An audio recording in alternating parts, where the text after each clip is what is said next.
Russia just started World War III, and here's everything you need to know.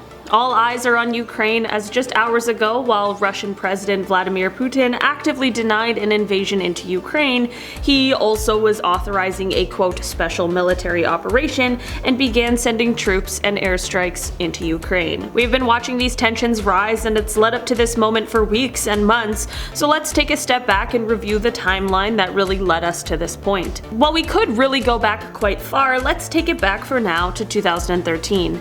In November of that year, the Ukrainian government made a decision to suspend the signing of partnership agreements with the European Union to avoid straining ties with Russia. At that point in time, Ukraine was under leadership by their fourth president, Viktor Yanukovych. He had previously also served as the prime minister, but once his decision came to reject the Ukrainian-European Association Agreement, Ukrainian citizens began to revolt. He explained that this decision was made with pressure from Russia, and that this decision to turn against what would have opened borders to goods and created easier travel between Europe and Ukraine was because he could not afford to sacrifice trade with Russia, who of course was opposed to this deal. The former Ukraine president also said that an EU offer to lend Ukraine 610 million euros was inadequate, and that it would need at least 20 billion euros a year to upgrade the Ukrainian economy to quote European standards. Many people didn't like these answers for the deal rejection, and instead believed it was because their president was pro-Russia rather than being pro-Ukraine, and didn't really have their best interest at heart. Thousands of people swarmed the streets of Kiev, with some explaining that the decision to walk away from the agreement was quote stealing their dream of living in a normal country. These protests led in February of 2014 to Ukraine's parliament voting to dismiss then-President Yanukovych and set early elections. Unrest continued in Ukraine, however, as the former president fled from the capital ahead of an impeachment vote. Protesters began to take control of Capitol buildings, and on the same day, Parliament voted that the president could be relieved of his duties in a 328-0 vote. The former president went on to say that the vote was illegal and possibly coerced, and he asked the Russian Federation for assistance. Because of this, Russia saw the situation as an illegal coup and did not recognize the interim government. Protests both in support of and against the revolution were now happening in both eastern and southern Ukraine, and the escalating tensions caused a Russian military invasion and the establishment of the self-proclaimed proto-states Donetsk and Luhansk. During this Russian military invasion on March 18th of 2014, Russia invaded with unmarked forces and formally annexed Crimea and the federal city of Sevastopol as the 84th and 85th federal subjects of Russia. But despite this, Crimea was considered by most countries of the world in a UN resolution of March 2014 to remain part of Ukraine, but Crimea is now part of Russian territory. After this, the interim Ukrainian president Arseniy Yatsenyuk proceeded to sign the EU association agreement.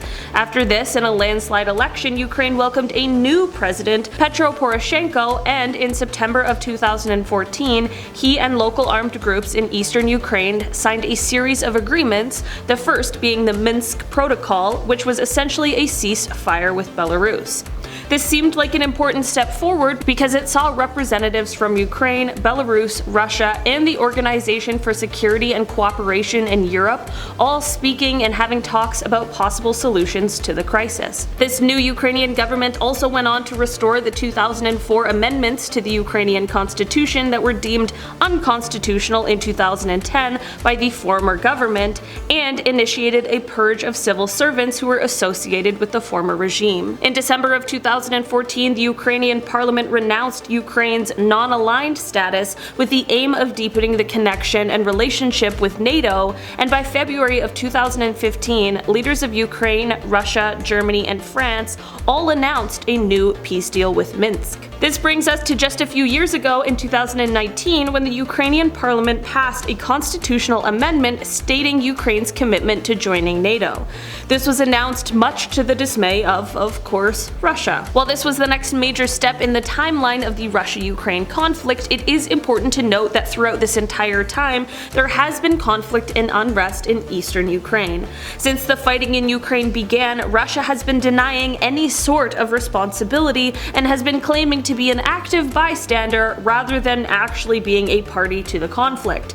This was not only frustrating to the current Ukrainian president, Volodymyr Zelensky, but others began feeling the need to get involved as well. This led to last year, in March of 2021, foreign ministers of the G7 nations, Canada, France, Germany, Italy, Japan, the UK, and the US, to all release a joint statement which made known their impatience at Russia's attempted deceptions.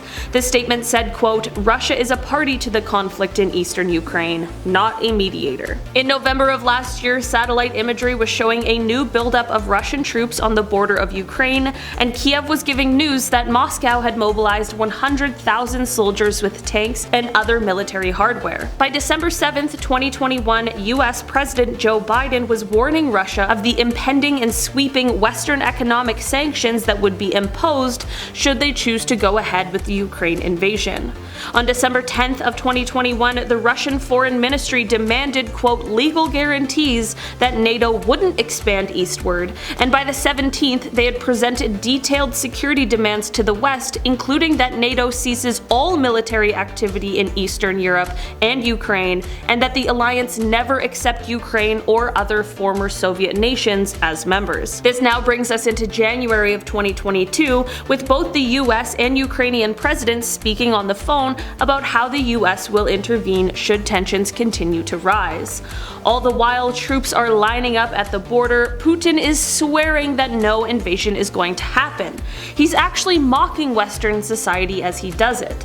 Just over a week ago, he was claiming to have withdrawn troops to show us or prove that the talks of a potential war that were going on in the Western world were not only false but seemingly hysterical.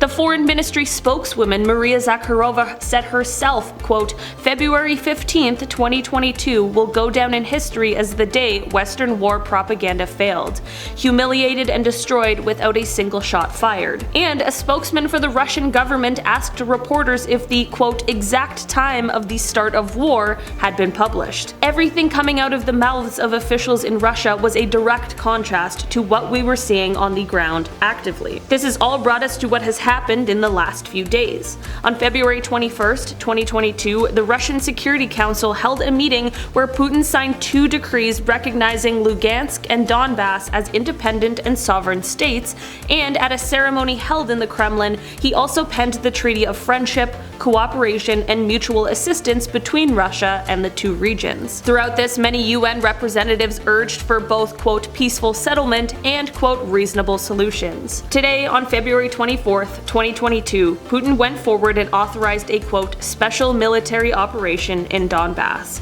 In a televised address, he said, quote, our plans do not include the occupation of Ukrainian territories. We are not going to impose anything on anyone by force. He went on to claim that this move was simply a response to the, quote, fundamental threats of NATO, which has expanded to Eastern Europe and brought its military infrastructure closer to Russian borders. According to the Russian defense minister, the Russian forces are destroying, quote, military infrastructure, air defense facilities, military airfields, aviation of the Ukrainian armed forces with high-precision weapons and not targeting Ukrainian cities. Putin has said, quote, we urge you to lay down arms immediately and go home.